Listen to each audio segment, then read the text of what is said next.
Let me show you how to use gesture navigations on POCO M8 Pro. So I'm going to start by opening settings on my phone and sorry for that, and then try to find the gesture navigations. They are in the home screen in system navigation right here.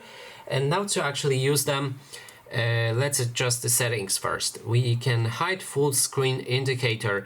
That way we won't see any indicators for the navigation. It will be seamless. There's gesture confirmations that we can also disable. In some cases, when playing games or watching videos, gestures will only work after they are repeated. So if you enable this, then you will need to confirm 2 gestures to perform them if you're watching video or playing game. Then there's shortcuts. You can click on it to open circle to search.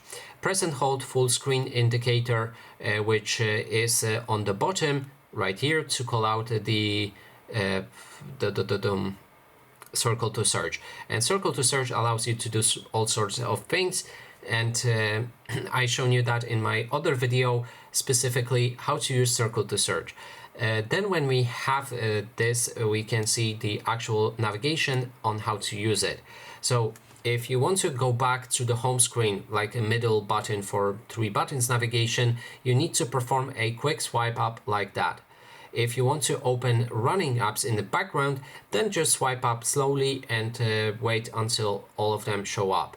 If you want to go back, just swipe to the left to go back.